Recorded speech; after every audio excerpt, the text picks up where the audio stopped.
Mathematical formulation of second law of motion ಅಂತ ಹೇಳಿದ್ರೆ mathematical formula of second law of motion ಅಂತ ಹೇಳಿ.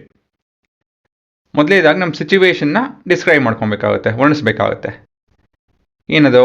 Let's consider an object of mass m moving with an initial velocity of u. ನಮ್ಮ ಹತ್ರ ಒಂದು object ಇದೆ,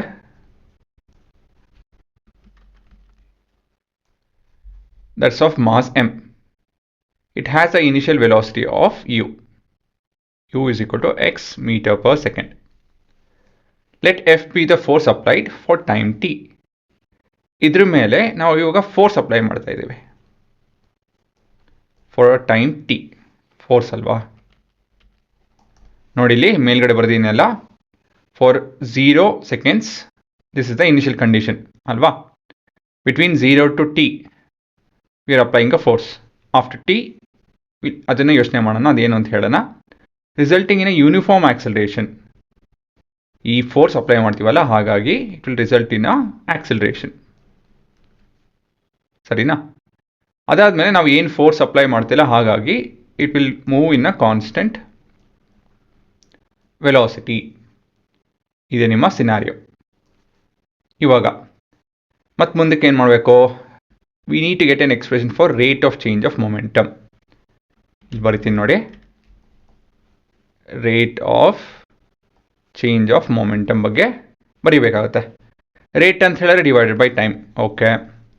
change of momentum ಅಂತ ಹೇಳಿದ್ರೇನೋ, ಮೊಮೆಂಟಮ್ ಮೊದಲೇನಿತ್ತು ಆಮೇಲೆ ಏನಾಗಿದೆ ಅಂತ ಹೇಳಿ ಅದನ್ನು ವ್ಯತ್ಯಾಸ ಕಂಡುಹಿಡಿಬೇಕು. ಹಾಗಾಗಿ ನಾವು ಮೊದಲು ಇನಿಷಿಯಲ್ ಮೊಮೆಂಟಮ್ ಮತ್ತು ಫೈನಲ್ ಮೊಮೆಂಟಮ್ ಎಕ್ಸ್ಪ್ರೆಷನ್ ತೊಗೊಬೇಕಾಗುತ್ತೆ. What is momentum? Mass into velocity. What is the initial velocity? u. Final velocity ಏನು? v. ಹಾಗಾಗಿ this will be m into v. Change in momentum ಏನು? Change in momentum will be equal to initial momentum minus final momentum ಅಂತ ಹೇಳಿದ್ರೆ m into v minus m into u. ಏನು common ಇದೆ? m common ಇದೆ. v minus u. ಸರಿನಾ?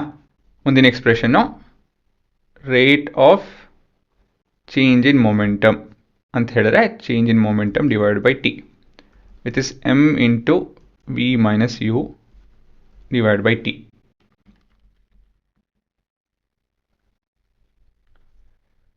ಅಲ್ವಾ?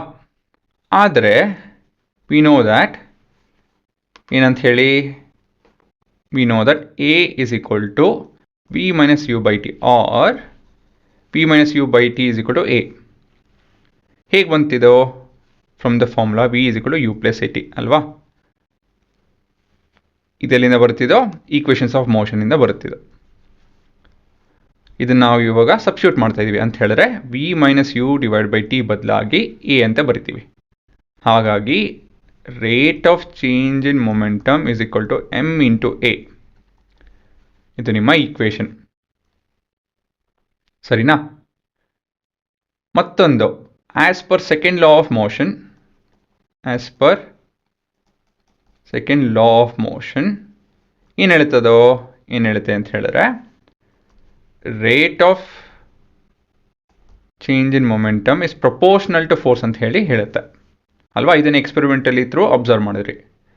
ಇವಾಗ ನಾನು from equation 1 m into a substitute ಮಾಡ್ತೀನಿ, which is proportional to f. This is from 1. ಸರಿ ತಾನೆ? ನೋಡ್ಕೊಂಡ್ರಾ? Rate of momentum m into a. So rate of momentum ಬದಲಾಗಿ m ಇಂಟು a ಅಂತ ಬರಿತೀನಿ ಅಷ್ಟೇ, ಇನ್ನೇನಿಲ್ಲ. ನೋಡ್ಕೊಂಡ್ರಾ? ಅಲ್ವಾ? ಸೊ ಇವಾಗ ನಾವು m into a is equal to k is equal to or k is equal to f ಅಂತ ಬರ್ಕೊಬೋದು. ಈ k ಏನು? k is nothing but your where k is proportionality constant. ಸರಿನಾ? where k is your proportionality constant. ಇವಾಗ ನಾವು ಏನು ಮಾಡಬೇಕು ಅಂತ ಹೇಳಿದ್ರೆ ಕೆ ಈಸ್ ಈಕ್ವಲ್ ಟು 1 ಮಾಡ್ಕೊಬೇಕು. ಆಯಿತಾ? That is the force SI unit is defined in such a way it makes K is equal to 1. ಇವಾಗ ಬಿಡ್ಸ್ ಹೇಳ್ತೀನಿ ನೋಡಿ, ಇದೆಲ್ಲ ಬರ್ದೇ ಹೇಳ್ತೀನಿ. ಆ್ಯಕ್ಚುಲಿ ಬರ್ದಾದ್ಮೇಲೆ ಅವಾಗ ಬಿಡ್ಸ್ ಹೇಳ್ತೀನಿ. That is for m is equal to 1 kg, acceleration is equal to 1 meter per second square, F would be equal to 1 meter, then F is equal to 1 meter.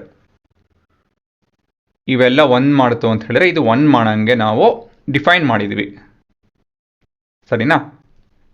That is this implies 1 kg into 1 meter per second square into K is equal to 1 Newton.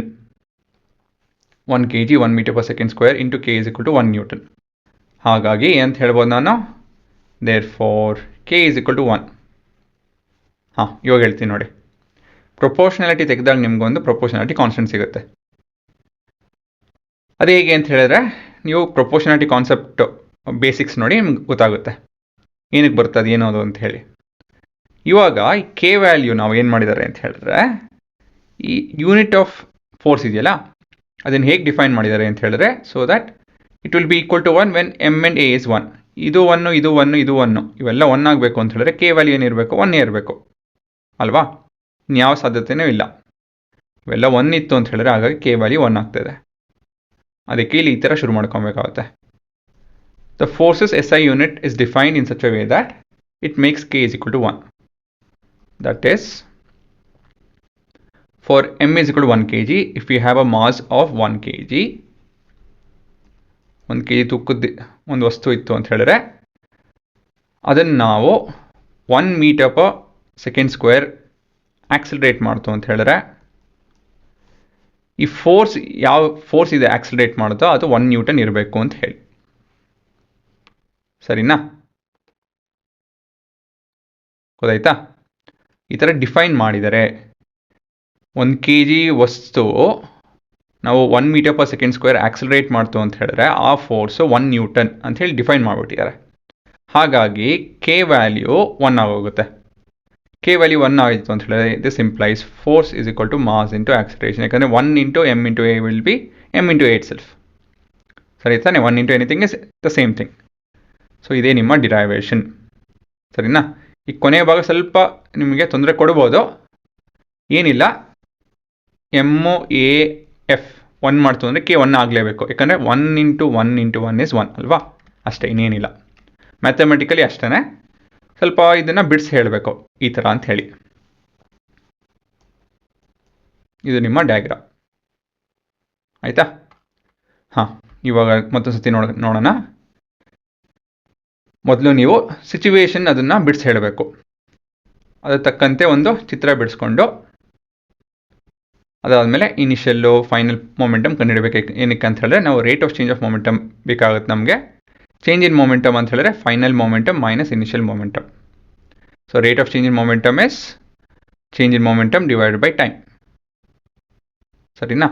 So v minus U by T ಅಂತ ಹೇಳಿದ್ರೆ acceleration ನಮ್ಗೆ ಗೊತ್ತಿದೆ ಅದು. So change in momentum, rate of change in momentum is m into a. ಆದರೆ rate of change in momentum as per second law of motion practical ಆಗಿ ನೋಡಿದ್ದೀವಿ, is proportional to F ಅಲ್ವಾ? ಆ ಪ್ರೊಪೋರ್ಷನಾಲಿಟಿ ಸಿಂಬಲ್ ತೆಗೆದಾಗ constant ಸಿಗುತ್ತೆ. ಈ constant ಏನು ಮಾಡಿದ್ದಾರೆ ಅಂತ ಹೇಳಿದ್ರೆ, ಈ ನ್ಯೂಟನ್ನ ಹೇಗೆ ಡಿಫೈನ್ ಮಾಡಿದ್ದಾರೆ ಅಂತ ಹೇಳಿದ್ರೆ ಇವೆಲ್ಲ 1 ಆಗಬೇಕು. ಹಾಗಾಗಿ ಕೆ ಕೂಡ 1 ಆಯಿತು. ಕೆ 1 ಆಗುತ್ತಲ್ಲ ನಿಮ್ಮ ಫಾರ್ಮುಲಾ, ಇದರಿಂದ ಕೆ 1 ಆದ್ರಿಂದ f will be equal to m into a, ಸರಿನಾ? ಸೊ ಇದೇ ನಿಮ್ಮ ಡಿರೈವೇಷನ್. ಪಾಸ್ ಮಾಡಿಕೊಂಡು ಬರ್ಕೊಳ್ಳೇಬೇಕು ಇದನ್ನು.